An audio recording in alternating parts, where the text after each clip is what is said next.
often in the New Age and the spiritual community, it's a lot of bliss chasing, right? Bliss chasing through psychedelics, bliss chasing through intense breath work, bliss chasing through, extreme fasting, like, what we're talking about, but not prepared properly.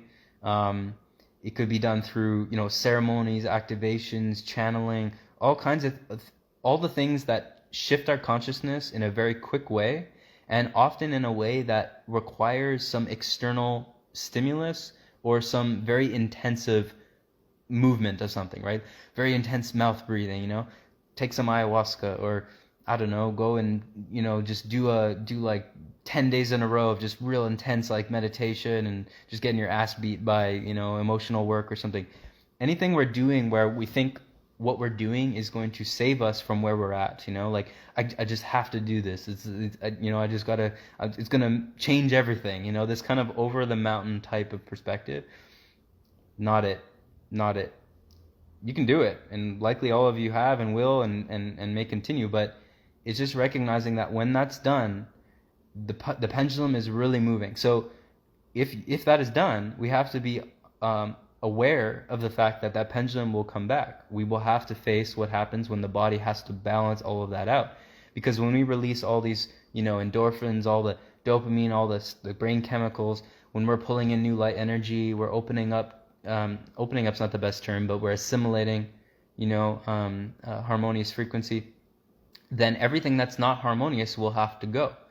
So if we are previously, before we get into those experiences, in a very kind of almost desperate state, like, oh, I feel so much pain and suffering, so I have to engage in this experience and I'm going to do it and I'm really focused, like blah, blah, blah, then all that does is you're going to have to face that on the way back. Just understand, right? So if we move to the bliss, we're like, I got to get to the bliss, I'm in the bliss. We have the only way to actually complete that experience is to come back and to face the other side of that. So what I'm sharing is understanding that if we can go at it in a methodical way, in a way that we're not, firstly, we're using more subtle dimensions, right? So most of the breath work I teach is very subtle, for one.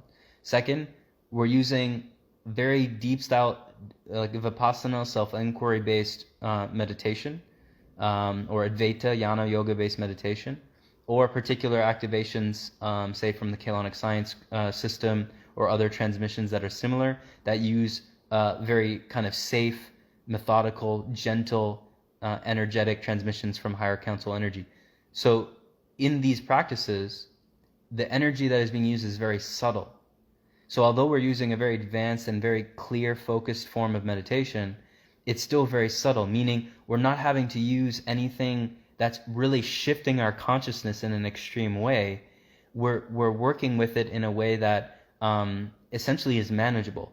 So you may still have a very profound experience, a very essentially life-changing experience, but it's not going to seem or feel so dramatic in the sense that we're blissed out to some lofty state where our consciousness is completely changed, and it's like we're not even in the body or here anymore, right? It's all manageable. We all feel like, okay, I may still be shifting my consciousness, but I'm in control. That's a loose term because you're not really in control, but you are, right? Compared to you do a crazy breath work or psychedelic or something like that, and you're just like bliss the fuck out, but you have no control over that. There's nothing, you don't know what the heck is going on in those experiences, right? So this is what I'm speaking to when it comes to the pendulum, right? We're being very methodical in how we move ourselves.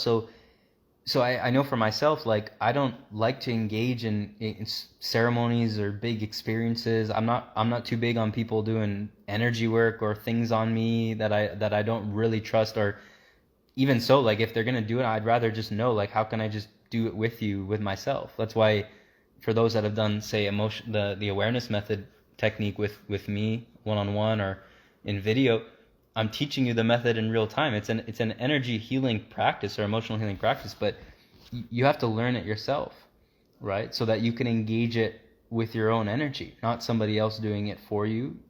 Which it doesn't always necessarily mean that's not okay. It's just that we may get to a place, I know for myself personally, where we're okay. We don't need things manipulating our energy or working with things too much. we would rather really self-navigate that to a certain degree, right? Or at least with assistance potentially, where again, we're not pushing the pendulum too much. Because pushing the pendulum is also akin to thinking that something outside of us is a god, right? Something outside of what is already the self is a greater than God than the self. It's a very complex thing to look at. It's just again, the lesser, better or worse type of black or white, good or bad. It's all the dualism. So when we're in the pendulum swinging and we're really pushing things, that's where we're thinking that there is something over the rainbow. Grass is greener on the other side, right?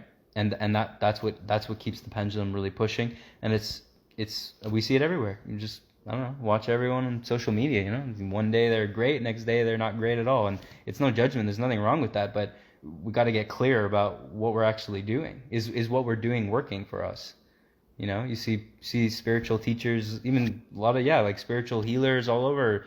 You know, they're having these huge pendulum swings all the time, and I watch it. I'm just like, man, like, is what you're teaching really working then? If the pendulum is constantly always moving like this crazy thing, you know. So we just gotta be mindful of that, you know, who we're listening to and for ourselves too. You stated that marijuana and psychedelics can be harmful. I'm not denying it, but can you explain more in depth? Well, I've done a full 20-minute video on that. I've done a couple interviews actually, I think, where I spoke about it. I made my post recently on marijuana that was very clear. You know, I mean, I know you've been following me for a while, Christian, so you got to take a look at that stuff. I don't want to sound like a broken record with the psychedelic stuff, but you know, it can be a door opener. It can be a fire starter. It could be something that opens the door for some people, but I'll just put it this way. There's no authentic, there may be like a small handful, and even so, I wouldn't view them to be authentically enlightened. But out of all the true enlightened masters that I've either personally learned from, that I have studied, who are past now, and then myself coming to a place of what I view to be, or what I feel and what I know to be an authentic awakening, nobody is saying psychedelics is going to bring you to these levels, to these states, to these spaces of awakening. It doesn't happen. No, there like, you know, I don't know how many times that I could say like where I would bring up psychedelics to some of my past teachers, and they would laugh at me. It would be a joke almost to think that these psychedelic states are in the same category as an authentic enlightenment or a true authentic awakening. It's not even in the same conversation. So with that said, we have to understand, well, what's the dynamics? Why do so many people using psychedelics think they're having authentic enlightenment or awakening experiences? Well, for one, yes, they are potentially tapping in, and I know for myself, you're tapping into heightened consciousness states that feel like nothing like you've ever experienced before, for one. For me, it was very extreme. I had some mind-blowing things. I could write a whole book about my journey with marijuana. But the reality is, go back to the pendulum. I could go months smoking every day, having blown out experiences, thinking I'm Jesus Christ, and then you stop. All of a sudden, you're back to the humble ground, like nothing happened, like nothing even changed, and to the point where not even that nothing changed, you're in a worse state than you were before, because you now cannot access those same states, so you feel the longing for that. Second, your body is drained. Liver, kidneys, lungs, throat, heart. I mean, so much of your body is going to be drained. Lower chakras are damaged if the use is extreme, because lower chakras cannot assimilate that much energy that quickly, and thus you're starting to damage your DNA structure and your chakras. Likely your aura has been ripped open from some of these blown out experiences, so you have a lot of other beings floating around in your space, influencing, blah, blah, blah. The plant itself is, of course, going to be calling you back. Everyone talks about, oh, you just go and talk to the plant, you know, and see what the plant has to say. Well, the plant wants you to keep taking it, because the plant feeds off that energy. It's not a good or bad thing, but of course the plant is going to want you to continue to use the tool, right? It wants you to continue to be engaged in that energy. So all of these things I'm sharing, I mean, yeah, like, yeah, you can have these blown experiences. You may start to, I mean, for me, it actually was a key driver in me contemplating God for the first time. You know, these a lot of benefits, sure, but and for me, I went into extreme states. Some people may be way more balanced and may do it once in a while, once in a blue moon, and they have an experience, and the drawbacks aren't so much. So then they can balance out that energy. But it only takes one experience where something goes not so correct, and you're in a potential multi-year healing journey based off that one experience, right? And especially when you're doing things like more, you know, like ayahuasca, or, you know, like some of the more intensive ones, people have no idea what they're dealing with when it comes to these higher dimensions. So I always relate it. It's like you're giving a Ferrari to a toddler. You know, like you put them in the toddler. Yeah, it's a nice car, it's a beautiful car, but it's not, the toddler is not correct, and I wouldn't say it's correct for many people at all. You know, I know for myself, it's not even a question, right? It's been a good 5 years now. I think I did maybe one time in between that 5 years, but it's been quite a while. It's not even a consideration. It's like the vaccine or something. It's not even a topic. So, you know, obviously I have a lot to say about it, but I don't at the same time. Do what you want, really, but I just know that, like, if we're speaking like some level of healing, I think THC oil and some of these things can be really helpful. I'm not for or against really anything, to be honest, at this point. You know, I just know what works and what doesn't.